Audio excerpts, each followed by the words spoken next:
Just move your mic a little bit so it's not pretty face.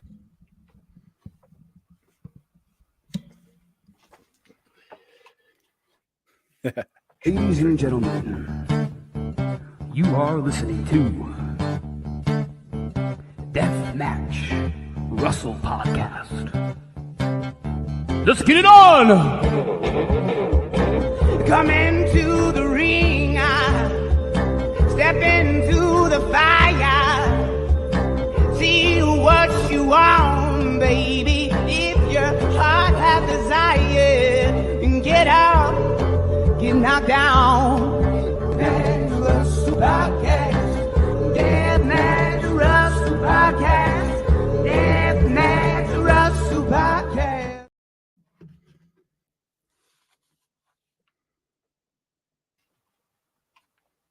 Good evening, everyone, and you're listening to another episode of the Deathmatch Russell Podcast.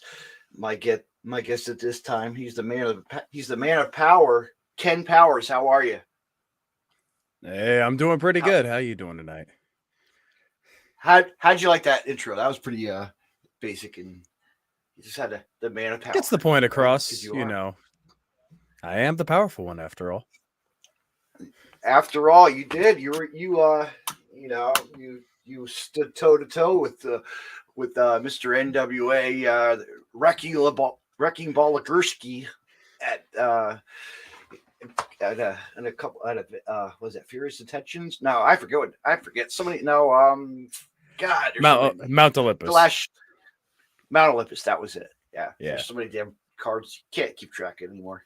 But yeah, you guys really you went to town, man. You took it to him. And it was like what a fight. I mean, you guys put each other to the limit, you know?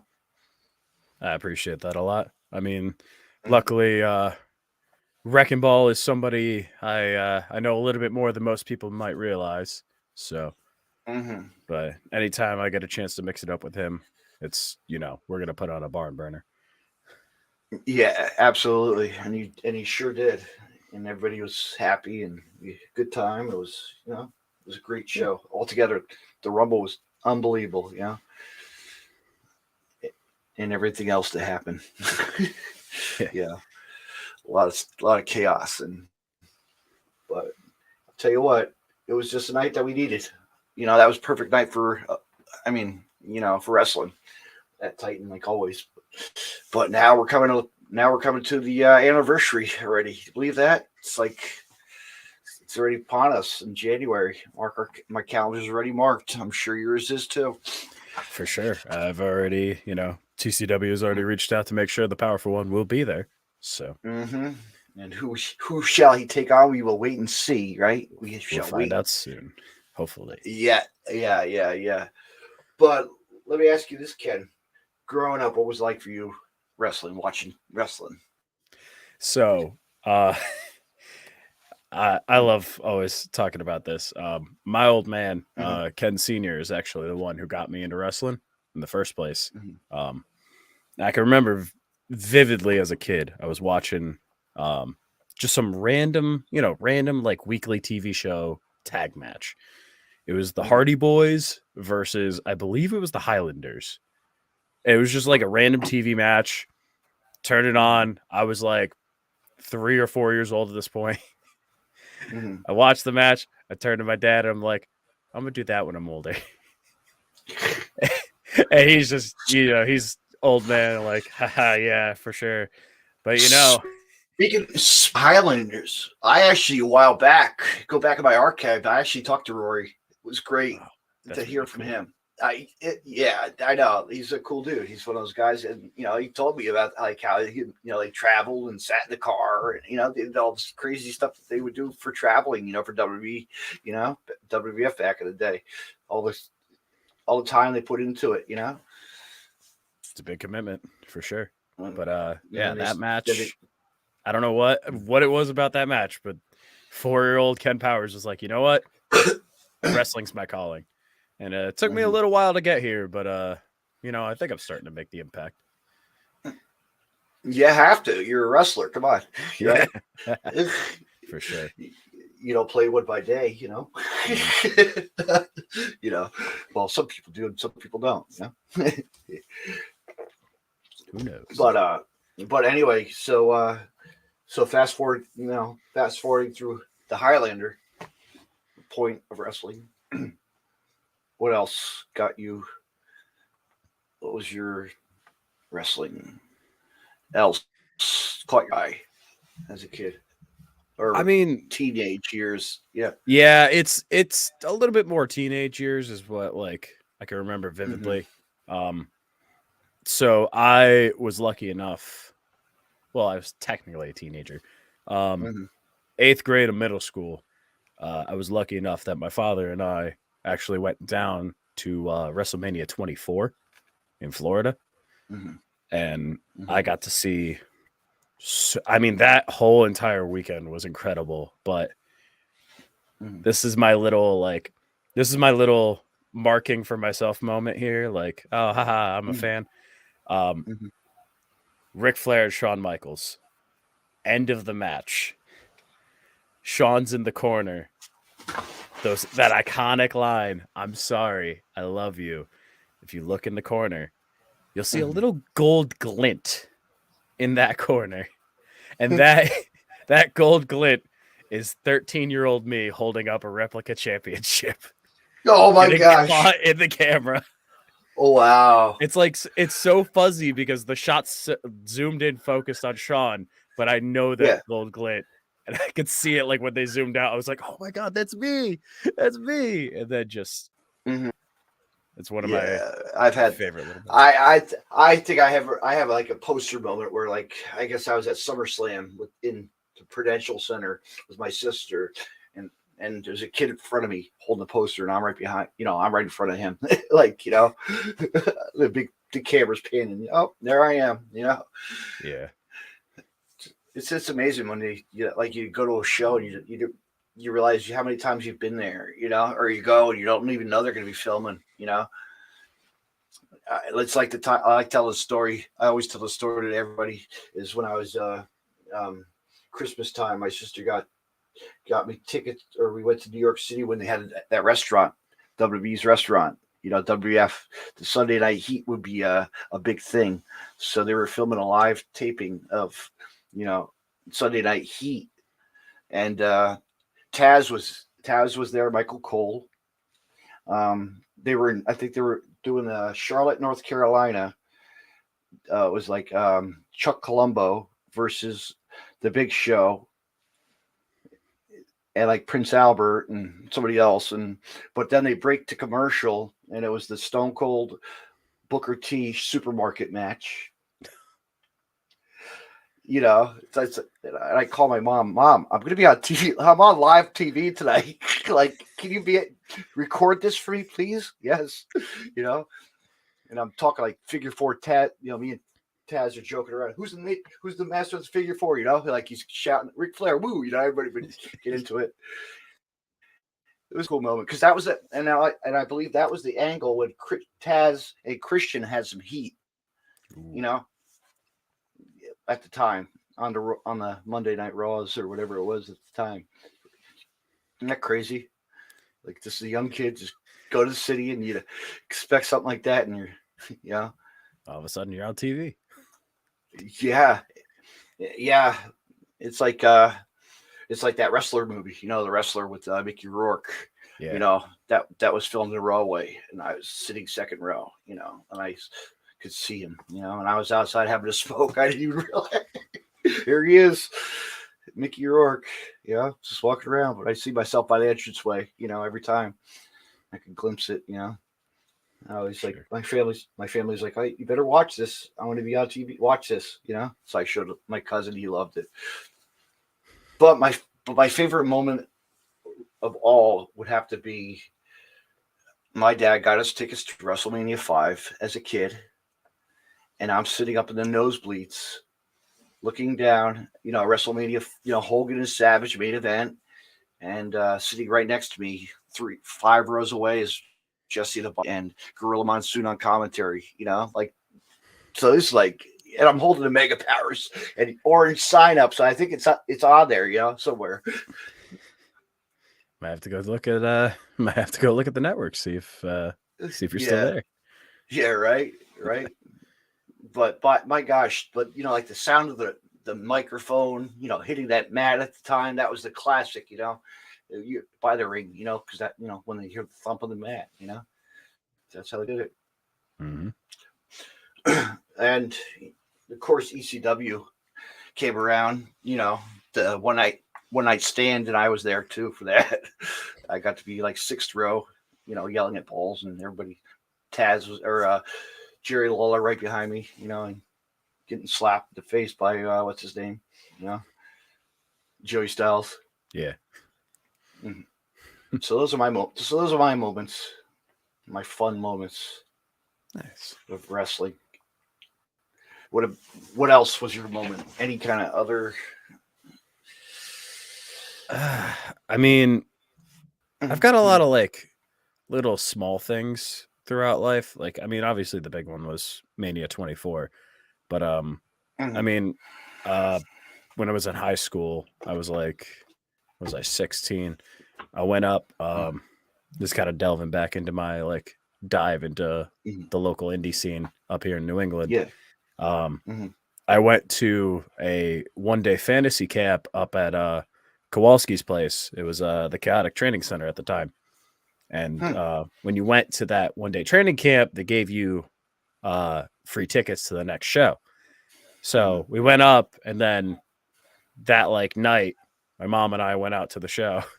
And it was like, it's like my first like real time being at like a local indie show. Because, my father only really focused on TV wrestling, and my mom was never really into wrestling that much. Right. But we were there, and my mom will always tell this little story of these two guys are having a match, and I forget what it was, like Adrian Adonis or something. Like it was this local guy. And during the match, his tights get caught on like the hook, and they rip a little bit. And so it's like, it wasn't anything horrible. Like it just showed a little bit of cheek, nothing bad. Yeah. Right. So right. he finishes the match, and then after the match, he gets up and like, he's starting to celebrate, and he like points to the rip in his trunks, and it just goes around to each side, showing off the little rip. You're like, just playing it up. Oh man. And my mom will always like fawn over that moment. She's like, yeah, like, being able to improv off of something like that, on the fly, it's so great. And I just find it funny that like, there's always a moment like that in wrestling, and it's just, there's stuff that just people don't realize. It's like, okay, all right, watch this moment. Here's something that's going to happen, and it happens, who did you look up to, when you were younger, like Bruges, Abdullah, Bruiser, like all the old, So originally, like growing up, a lot of my like exposure to wrestling is like 2005 on, about, at least what I can remember. So I will always say this: my favorite wrestler of all time is Matt Hardy. Not just the tag work he did with his brother. They had their singles feud in 08-09, which I loved. Their work over in TNA and Impact, the broken Matt Hardy stuff, Big Money Matt, the fact that this man has been able to continuously, when in doubt, he'll take anything, he'll throw it at the wall, he'll commit fully to it, and if it really doesn't work, he's willing to switch it up. But the fact that he's willing to like dive so drastically into different directions with himself, the fact that he's still going at this point, like it's really incredible to see. But growing up, he was one of my favorites. I was always, and then another, more modern guy that now everybody's jumping on the wagon of, oh yeah, we like him now. But I was an OG Sheamus fan. Like Sheamus popped up on the scene, and little me was just like, yeah, I like this guy. And even to this day, like I know he's one of those guys that, like, yeah, you're right, because he catches your eye. He just his style, and he's so friendly, like you know what I mean. He puts himself off, and he stands out so well. And even like, especially this is kind of translated into my own wrestling. I really like the style of wrestling that is just two big guys really just going to town on each other. Like I like to see like two big men smacking meat, you know, going hard. You know, you saw my match with Legursky. Like that is the kind of wrestling I like. So to see someone who's been doing that for so long, it's just like, and then like going back into my deep dives of stuff I missed. Like, you know, obviously you go back to old school Japan, you go back to like Kabashi, you go back to Masawa, you go back to all those guys, you go to it's just been like that has kind of been the catalyst of not just what I like, but also how I like to be. That's the kind of wrestler I personally want to be. Yeah. And you're working on that, and it's a lot of study, a lot of tape study. I know that there's a lot of cool stuff that people, you know, there's a lot of footage out there. I'm sure you're still looking. What's catching your eye right now at the moment? Like what promotion is matches catching your interest? Very, very specifically, I've gone back to this one a couple of times because I absolutely love it. It's I think it's like 2002 or 2001.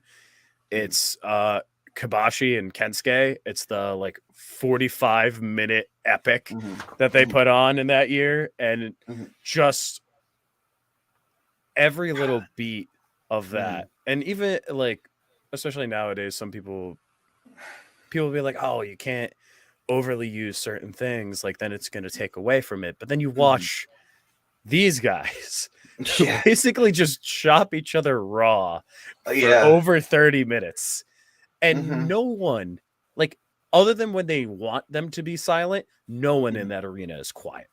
No. Like, every single thing they do is getting a reaction out of this crowd. And it's just to see the little things they're doing. That's like a Samoa Joe, Bryan Danielson, you know, like those guys can, you know what I mean? Like, I've seen them too. Like, my God.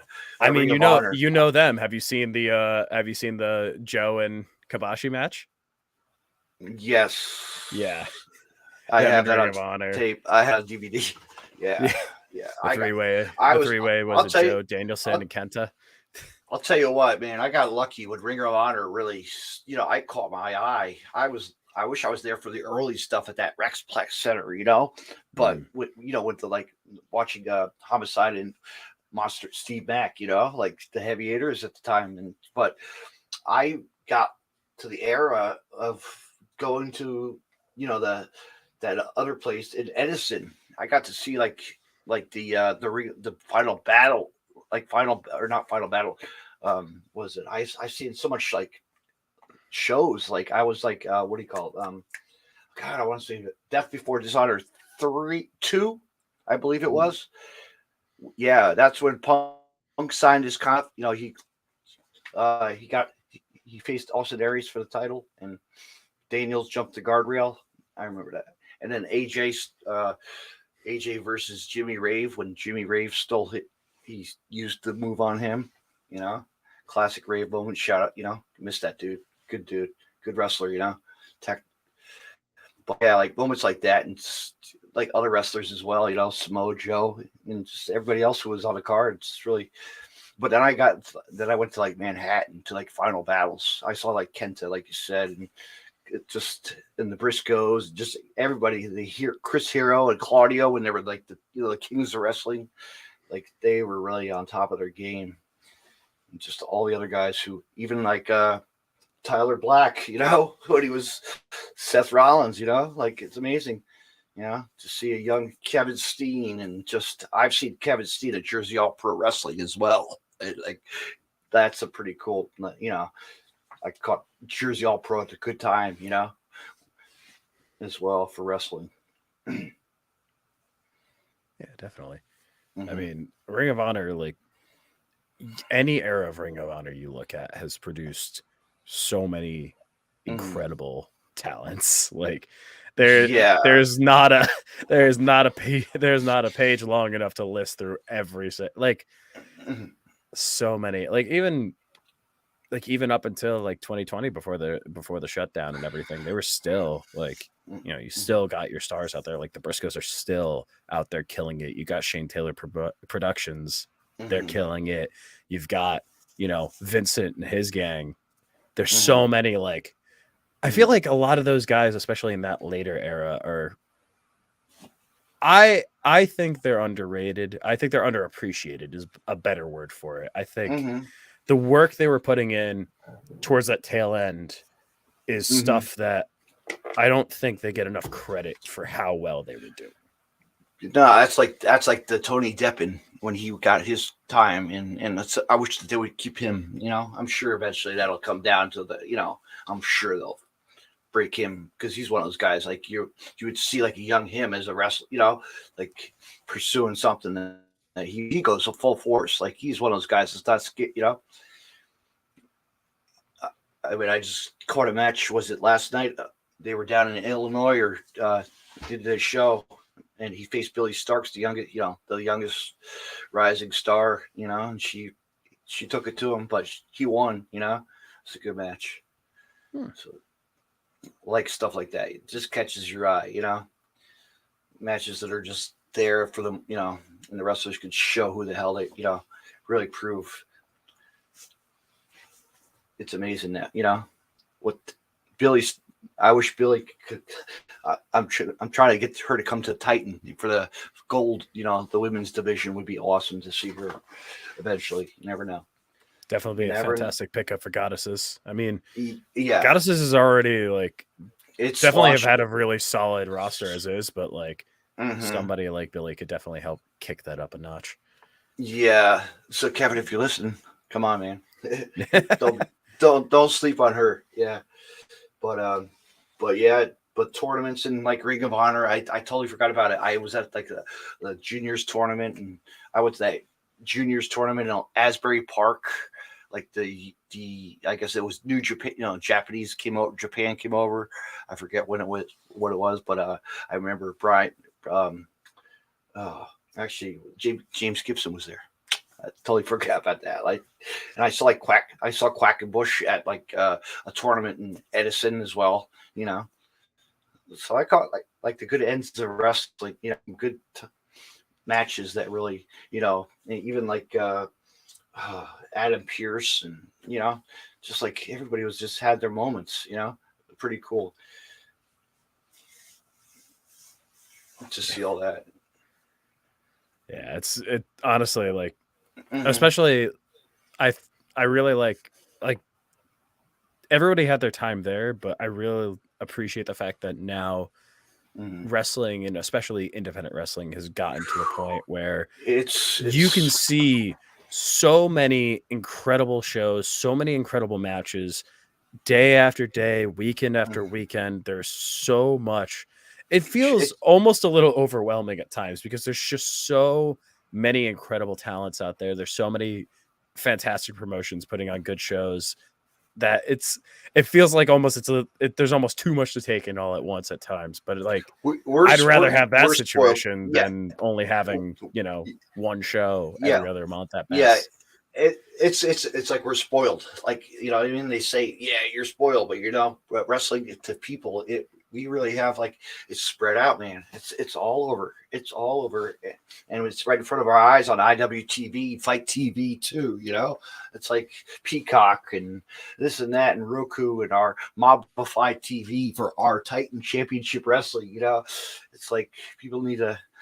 You know, there's more stuff that's out there, and I'm still going through like old matches on IWTV just to see what promotions are out there. You know, to catch people, you know, catch the eyes like who is who, you know. And then you pick up on a wrestling match, and you're like, wait a minute, this guy wrestled him, wow! And I remember seeing him wrestle here or there. You know what I mean? You see him, it's amazing. Yeah. Yeah, you start connecting those dots of like, wait, I saw him here, but then I saw him with this guy, but then I saw that guy with this other dude, and then like just everything starts to line up. It's like, yeah, it's like, it's like Bruiser Brody, or not Brody, Brody Lee, like with Necro Butcher. Come on, like you'd see him every show, like every kind of local show, and just follow his career. And I know that's one match I forgot about. Yeah, Necro and them faced the Briscoes at a final battle. I remember that. Totally forgot about that. That was a good time. Necro's still around. He's living the legacy of Brody still. He always will. Which is still cool. But Necro's should have been retired already, but he's still wrestling. Think about it. He's from Samoa Joe, and like the old Ring of Honor, and just Hey, if they still feel they can go at a level where it's definitely worth it, I do not blame anybody for wanting to go as long as they can, man. Like, especially once you get that wrestling bug, it's hard to ever really lose it. That's like, I just saw that post on Matt Tremont posted something up. The Bulldozer Matt Tremont posted that he wants to get back in shape. I think he wants to get himself back in the game, and I think he could do it. I think he wants to go, past the 2023. He wants more for himself. I can see that, and that's good. And then maybe finally hang it up.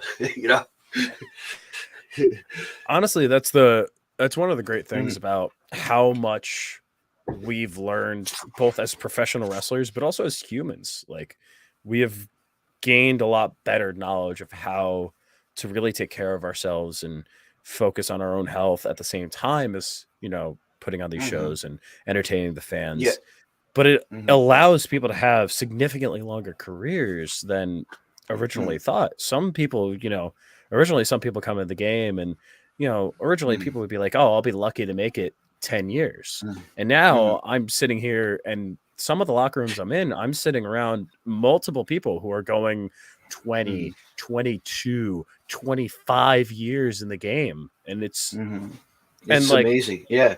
And sure, you'll see the spectrum of, not everybody's going to recover the same level. Not everybody's going to be able to bounce back the same way. But the fact that these individuals are able to still put on at least a very passable performance, even this far into their careers. Some of these guys they're sharing locker rooms with weren't even alive when they started their wrestling careers.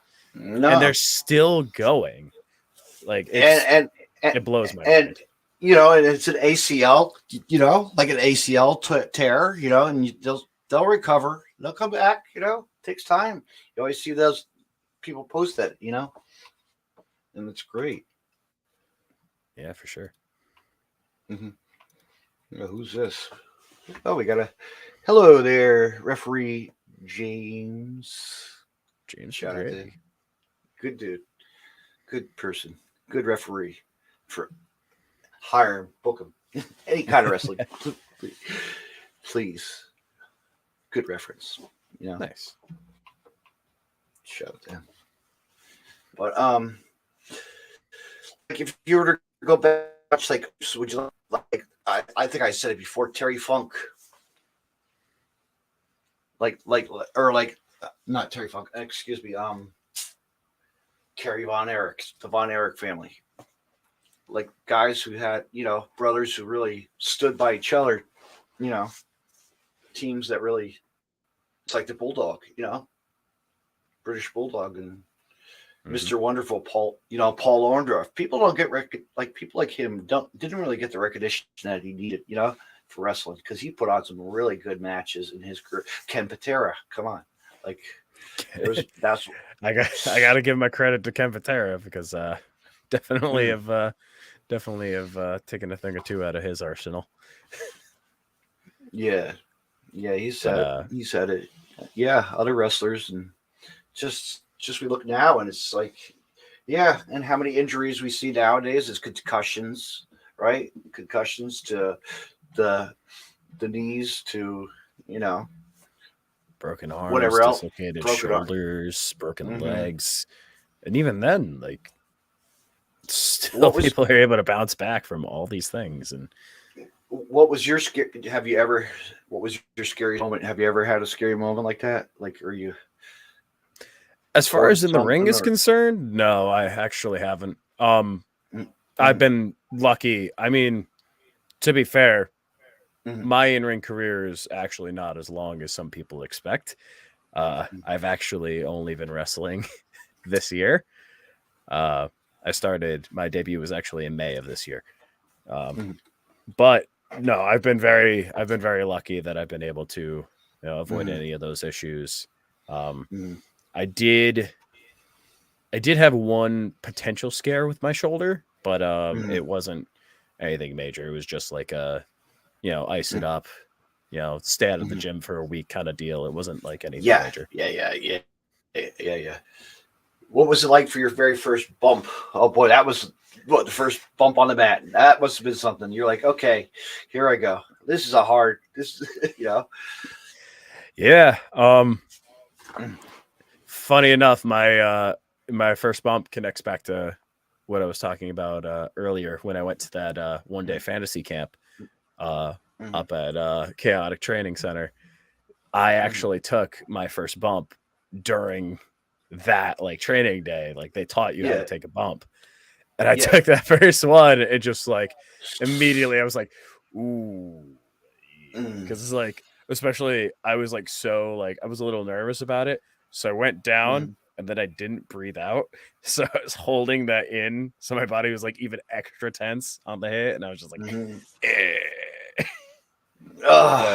then the next day you felt it. Oh yeah, then oh god, I definitely have stories about that. I back on my first go around of wrestling when I was first learning to run the ropes, the way that the school I was at taught me put a lot of pressure on a lot of direct contact with the hip and like one specific part of the ribs. I ran those ropes like for like 5-7 minutes straight, then took a break and then had to do it again. By the end of that week, my ribs and my hip were so bruised that they were quite literally black.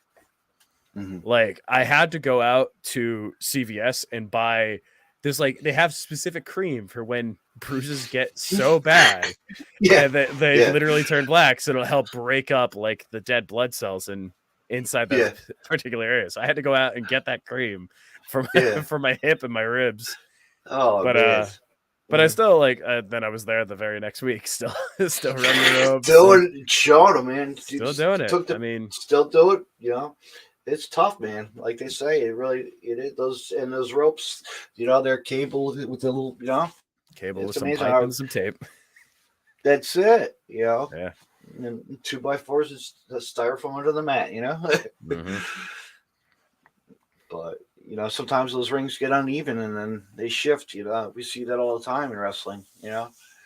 Oh God, I had it was like 3 or 4 months ago. I was wrestling here in Connecticut, and I don't know what happened during the setup of the ring, but I guess like something on the bottom was a little uneven. First match happens, I'm second up. First match happens, they come back, nobody says anything. I get out to the ring, and as I step in, I notice one of the boards is actually like so kicked up that the edge of it is sitting on top of another board. So like there's a whole bump like leading to this one side of the ring. Luckily, it was only that one side. So when my opponent came out, I was like, hey, like keep an eye out. Let's stay away from over here. Like, and then we got backstage, told everyone else. Everyone was able to avoid it just fine. But until they got there and fixed it really quick. And yeah, I mean, and then there's things like that. There's freak accidents. I've seen bits of ring break off in the middle of a show. I've seen I've seen rings, like so many different things can go wrong with setting up a ring. So like, when you have when you get a really good ring crew together and they really know what they're doing with setting up a ring, I being one person who's been part of a lot of those ring crews in the last couple of years, but also like whenever I get to a show and I haven't done ring crew, but then I get there and I see the work's done well, I try to be good about making sure I like thank the people who actually set up, because that ring can make or break a show, and some people just don't really understand. I'll tell you what, man. I helped out one time to lift up the ring post. Holy shit, dude! Those things were. Those posts are heavy. Holy shit, dude. I remember actually it was Game Changer had a show at the Asbury Park that what do you call it? That House of Independence one time. Yeah. You know, so Chad said, "Hey, come here. I need you for a couple minutes." All right, you're putting the ring down the staircase. We had to take the. It's like, but did you ever hear the stories about how Ring of Honor, when they were at the Hammerstein, they would always have to carry them down the stairs, all the staircases. You imagine doing that? Because there's no elevators, or I guess there's no loading. I could directly Mm. speak on not that location, but a similar experience. I worked for back when I was still a young boy and wasn't cleared to wrestle. I was doing ring crew for a 2-day show in Jersey, which was it? This was either 2020 or 2021. They do the show. It's during that season where they got the hurricane going through. But after the second show, we had to loading it. We had to walk it down this straight staircase, get the ring over, and then the next, the Sunday night, we had to break the whole thing down, and then it's a whole game of angling everybody, shifting back and forth just to get lined up with the staircase to walk it out the building, because there's no way to get to a back door that's any easier. Yeah. Wow. So you're sitting there carrying those side rails of the ring up this straight metal flight of stairs, but then you got to be extra careful, because if one guy goes a little too low, then you start catching on the stair, and it's not easy. I'll tell you it's not easy. I think they did that too at Game Changer for the Collective one year. I remember the hurricane. Remember that storm or whatever it was? They got lucky, man. They just ran inside and did what they had to do. Yeah, sometimes that's all you can do. Yeah, but Ring of Honor. Yeah, that's what I can imagine. All those staircases in that building alone. Right? I never knew that. People tell me stories like that. Yeah, I could believe it, because you sit in the audience. You walk through the hallway. And you're just like, oh, look at all these staircases. But they did it. How did they even get this here? What did they do? How did WWE or ECW do this, or another promotion or somebody? But now it's all ring crews and big trucks, and I got a guy who actually shot the Stu, Stu. I'll just call him Stu. But he's a roadie from California, and he does the crew WWE, driving trucks to the rig, the rigs into the buildings for live house events or shows. It's crazy, He's like, I can't ever get a picture with the guys, because you're on the job. Yeah, but that's pretty cool though. He got gets to experience and see some wrestling. Yeah, definitely. That could just definitely a cool job. It really is. Yeah, no. And I always tell a story to everybody, and speaking of Connecticut, I got relatives in what is it, Danbury, up in the Danbury area, not in that area, whatever it is. No, Bridgeport, excuse me, Bridgeport. I got, but my cousin was the architect who built Shane and Stephanie's house in Greenwich. That's very convenient. That yeah. And there was a big article and this and that. So he had connections. So I got some free merchandise thanks to her friend who worked at the headquarters.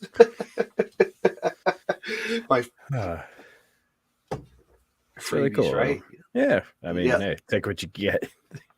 Take what you get, and when I first visited the I mean, now it's in a different location up the road or whatever. Mhm. Haven't been up there since they moved. I have to knock on the doors. Hey Vince, or hey Triple H, What are you doing? I'd be like, "What are you doing here?" Hey, my cousin built your damn house. Okay, give me a ticket to the show. He just turns around, security.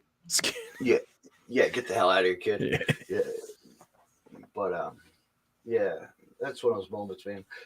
And I was just thinking, like, we talking back at Sheamus. I remember going to like a house show or a pay per view, and when we first seen him wrestle, like at a local show, I got to see him again, just in Atlantic City on a Sunday night, and I scored a free ticket. Person wanted to charge their cell phone. I was looking for tickets for the show. Well, I got a ticket here if you want to sit in the back row. Okay. So I sat there and I got to watch Sheamus and the Usos, and Ricochet, and I got to see like the second half of this. I think it was the Sunday Night Stunner program that they were just came out with, Sunday Night Stunner series that they were doing. But that was pretty cool to see Sheamus and Ricochet and just all the other guys and girls too. I really didn't know who the hell Blanca Bier, but at least I got to see Asuka. I'm like, yeah, I know that name, but to see like the Usos and Sheamus tagging is like, yep, that was like something special. I made like a highlight clip. I'll send that to you. I'll definitely have to take a look. And my coworker and a couple of my coworkers were there from work, and my coworker was right in front of me. I didn't even realize. With the sun. You never know who my boss, one of my boss's friends, was up in the stands as Macho Man dressed up. Everybody they always like the cosplay, Everybody does, If you're at a show, do it, right? Why not? Yeah, I mean, if that's what you want to do, man. I mean, you already got people walking around with the replica titles and everything. Like, I know. What's an extra step further? Like, I'm still going to dress up as what, the Undertaker, or or the like the Uso, whatever. Yeah, that guy, who I'm talking about, the Roman Reigns. Yeah, there you go. Tongue tied. Roman Reigns, man. What do you think of that new angle with him and with him and Sami Zayn? Like, see, there's an old guy like from back in the day, I think it's probably some of the best TV that they have put on in quite a while, and I'm more just happy that somebody like Sami Zayn is really getting like the push that platform to really show people like what he's capable of, because the diehard fans have known, back in, I mean, if you want to go way back, but like as far as WWE canon is concerned, people already knew he could put on fantastic matches from the black and gold days of NXT back when he was the heart and soul. They already knew he could do all that stuff, but like the fact that he's been able to, for the past, like, honestly, even for the past like 3 years, he's been doing some incredible levels of character work. But now that he's able to take it that step further and like really being involved in a main event caliber, storyline with someone the company really trusts, like Roman Reigns, it's just I'm really happy to see that. Who else is catching your eye right now? Like, what I've been catching it here and there. I'm like still getting back into it. I'm still watching like bits and pieces because my friends get me hooked back into it again. I don't know why, but I'm still a fan of WWE. Like Gunner, Gunner, and there's just so many new names out there. Like, I don't even know who the hell these guys really are. Like, there's so many guys on the new platform, roster. I mean, as far as WWE is concerned, I mean, it's a lot of my a lot of my older, like, like Sheamus is still doing some. Sheamus and the Brawling Brutes are doing incredible work. Sami Zayn's doing great stuff. I am very happy with the. I'm gonna call him Walter. I'm not gonna. I don't know. I mean, yeah, he's Gunther, but I've been really liking his main roster push so far. I think they have done a pretty good job of keeping him, keeping what he is as a performer and like how he appeals to the people. I think they were very good at like passing that on from Walter to NXT Walter to now Gunther. They've done a very good job of, maintaining his aura, so to speak. Yeah, and to see like, the guys and the girls have gone so far. This is amazing. Like they just did that War Games thing. That was pretty cool. I still want to watch that. I haven't watched that since our Rumble, but I'm gonna go back and watch that maybe later tonight. Yeah, watch they were really good. I mean, hard to live up to even some of the old school War Games matches and like some of the NXT ones, but I still think for what they were aiming for, they did a really good job, and it was very entertaining to say the least. So that's like AEW did. They did their War Games and they've done everything already. It's like everybody does everything. Yeah, it's just how can you find your way to put your own spin on what is you're trying to do? Because at the end of the day, pretty much everything has been done in some way, shape, and form. Billy, hey Billy, you listening to this? Let's do a War Games with SW. Let's do a cage lock, double ring. No. Hey, let's get their TCW versus SWF first. Let's get through that whole. Let's get through that first, and then I mean, hey, if the people want it, it could happen. It could happen, right? Never could happen. Never say never. Yeah, exactly. But like you go back and like we said, you watch the classic War Games and like from WCW, like that was an era of wrestling. People don't need to go back and watch because like those, or even like the Midnight Express and the what do you call it? Road Warriors, on the scaffolding.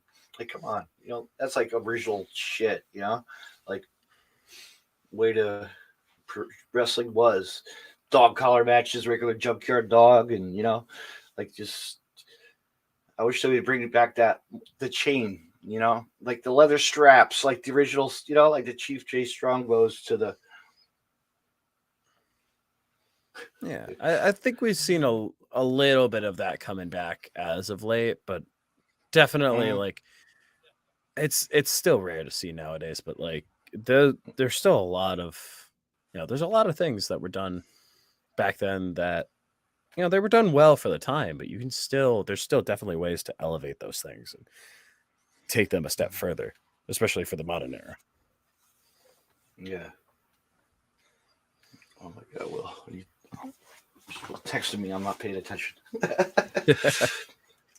But what are you currently watching movie wise? Anything catching your eye? Ooh. I know this is going to ruffle a couple feathers. Not really a movie. People are telling me to. Yeah, I know. People are saying go watch that Smiles movie that came out. I don't know. I'll see what the hell that's about. God. Especially. Yeah.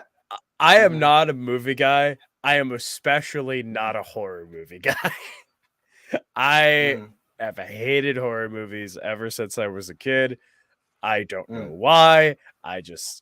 Yeah, but no, movies in general to me are more like it's more a social event thing. Like I'll go to the movies if I'm going. Yeah, like if my friends are like, "Hey, a group of us are gonna go watch this movie. You want to come?" It's like, all right, sure.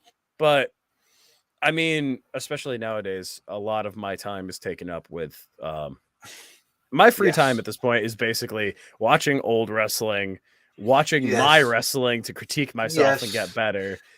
And in my actual downtime, I'm actually I'm a big gamer. I am a video game player till the day I die. I got out of that phase. I stopped playing the video games. I just can't do it. I played them at the arcade. That's about it. You know, I'm the old I school. played them as an arcade when I was a kid. I played them on, I played original PlayStation all the way up. I've got my whole console set up here. Arsenal. You mean you see my microphone here? I was part of my part-time leisure is I also actually stream video games on Twitch. You can go check that out at twitch.tv/the_Ken Powers.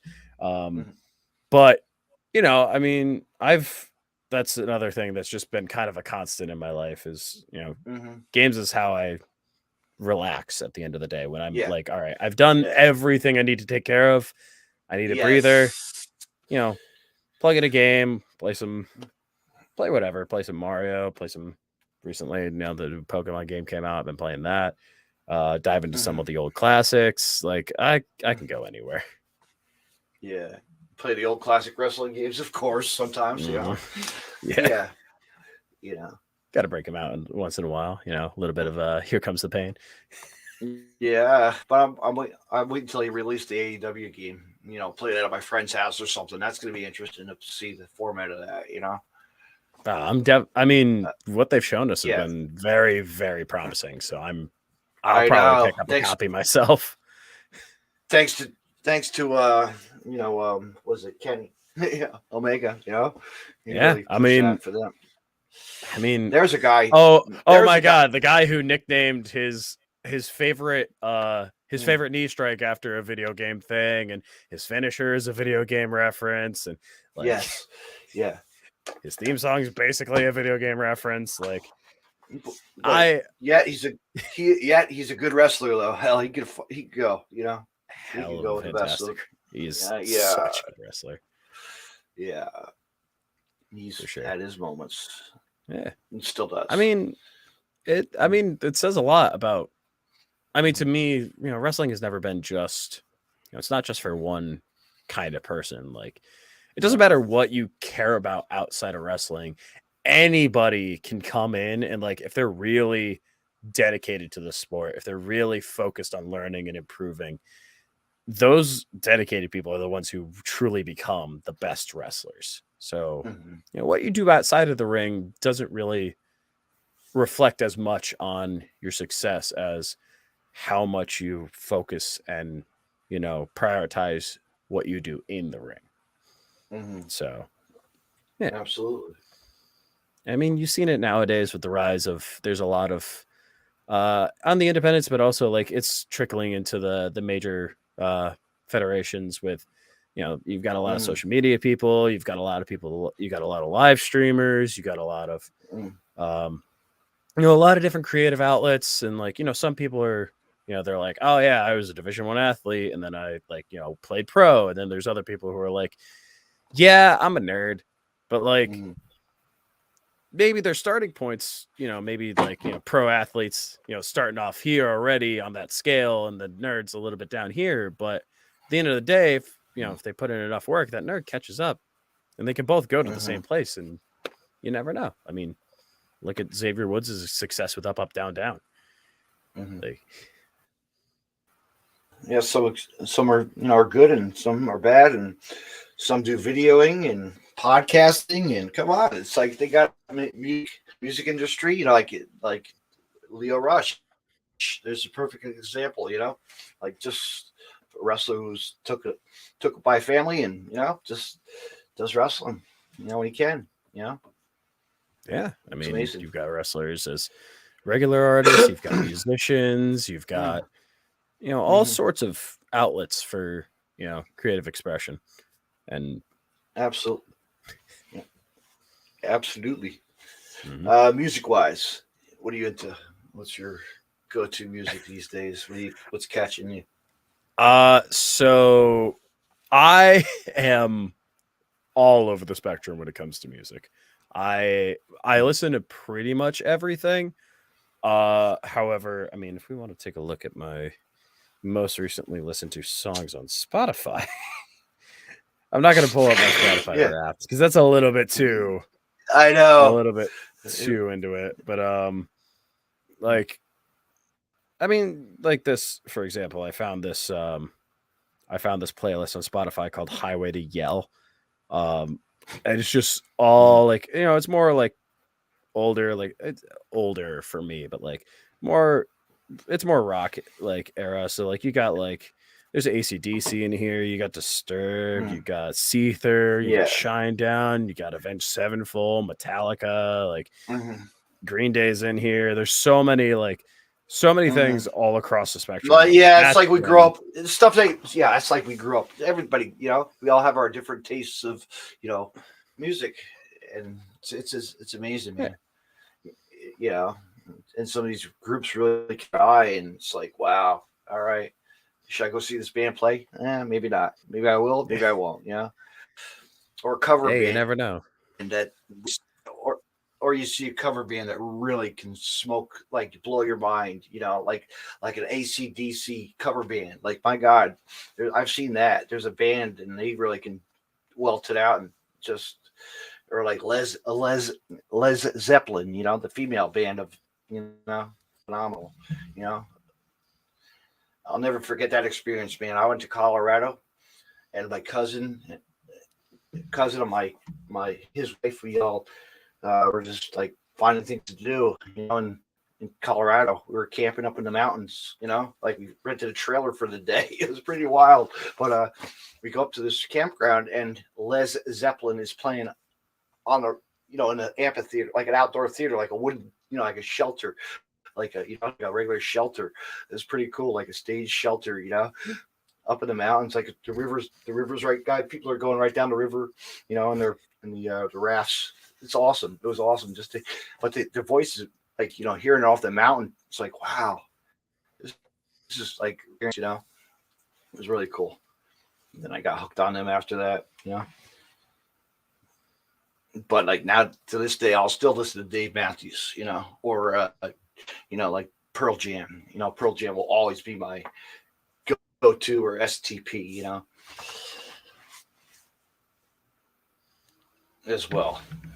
And actually, which was really cool, because I got to actually, what was really cool, because Game Changer did a show in North Jersey somewhere one time, like a rock festival, and I got to see Stone Temple play before he died. Like, I was like, wild, because Drew Gulak was wrestling that show as well. So I was like, all right, New Jersey, Philadelphia, but he did his thing and doing good, But that's it. What do you say we call it a night? I'm gonna listen to some XPW podcasts in a little bit. The guy Rob Black does a podcast as well. Isn't that cool? Yeah, shout out to him. Cool. But anyway, you know what I just saw here? I'm looking at the notes, my note, or Facebook notes, or Facebook. I just see they just have a title. They just put up a match for the anniversary show for Titan. Ooh, you see that? Yeah, it looks like, so we're getting Recon and getting going. Wow. Ooh. I mean, that's definitely going to be a fantastic match, but at the same time, the powerful one's going to be keeping his eyes on that one. Your time is there. Absolutely, Ken. At one point, but we do those things on my time. The powerful one decides when he's ready for that. So I'll be keeping an eye on the title, but for now, I got a few more bodies. I'm going to need to put up. Yeah. You got to take out a Ben Castle. You got to take out a. Yes, there's a lot on I like to keep on talking, but one word won't scare a man, as they say in the biz, right? One word can't kill or something like that. I don't know. I'll just speak it out. But what do you got? Anything coming? Any kind of shows before June 14th as we come back to Bricktown? Yeah. As of right now, I have this weekend is basically all I'm doing before then, because at the end of December I'm taking a vacation. Mm-hmm. You know, the powerful one needs to get some rest. But December 9th, I am doing a public showing at a library. Then December 10th, I am making my Atlantic Pro Wrestling debut, where I'm going 1-on-1 with Steve Stetson. And that's going to be, that's going to be a barn burner there. But then the next day, I got to continue to make my contractually obligated appearances for one of my local companies, Lucky Pro Wrestling. Got to shout out Lucky Pro. Because, as one half of the Lucky Pro Wrestling Tag Team Champions, brand new, by the way, Lucky Pro Wrestling Tag Team Champions, we'll be making an appearance. Where is that belt? Do you have that belt on hand? Where is it? You give me a couple seconds and I'll go bring that one. They pay me enough. I should show off the belt. 1 second. Show something. All right. Take 5, folks. Take a breather, folks. Ooh, I like to see this Lucky Championship tag. Ooh.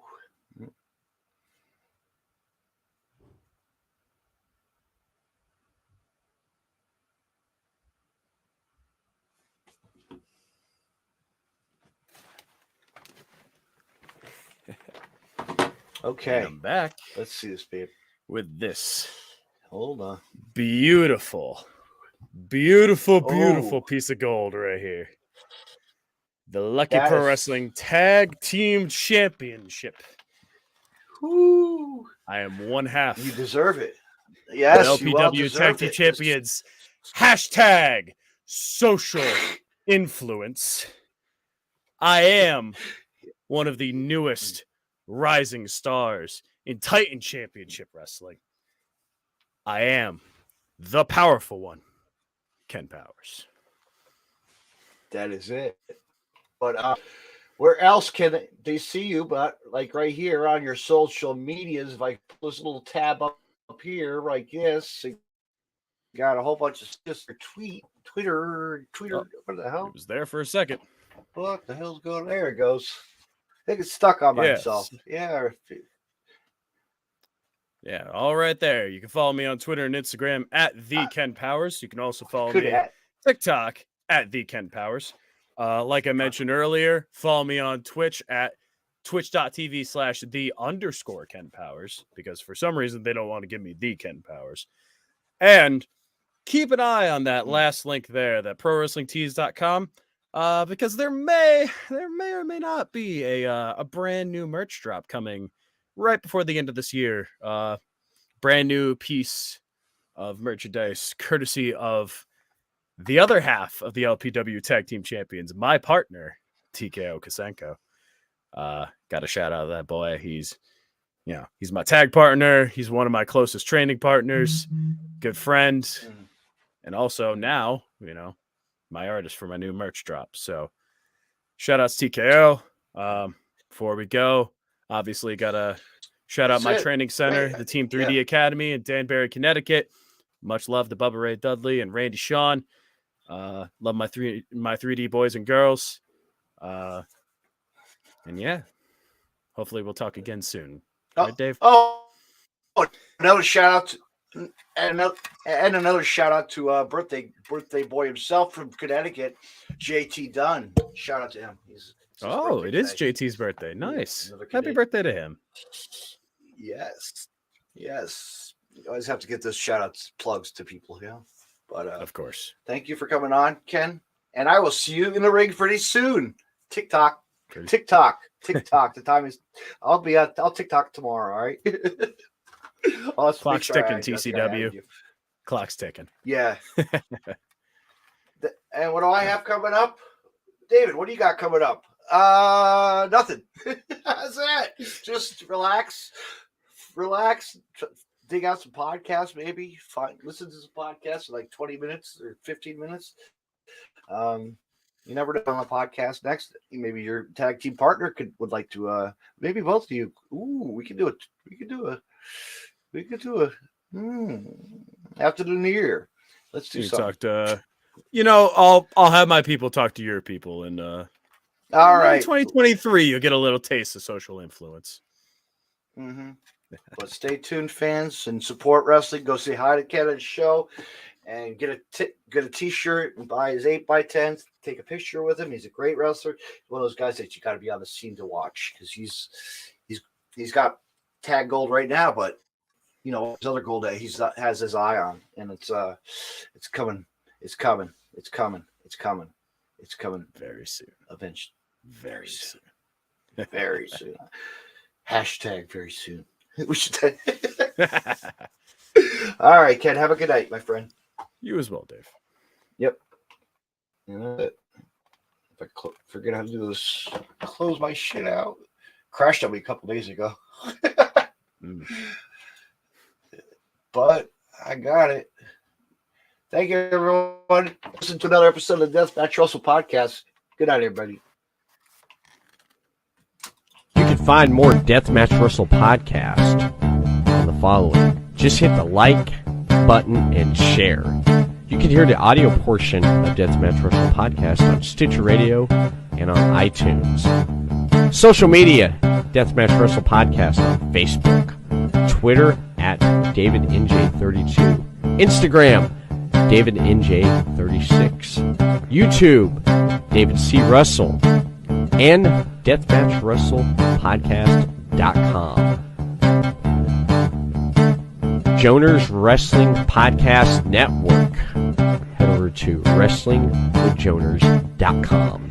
Follow them on Facebook, Joner's Wrestling Podcast Network. Twitter at with Joners _pod. I want to mention Collar and Elbow. collarandelbowbrand.com. Use the promo code Deathmatch Russell Podcast and save 10% off when you make a purchase. Deathmatch Russell Podcast. Be sure to visit brainbustertees.com for Deathmatch Russell Podcast merchandise.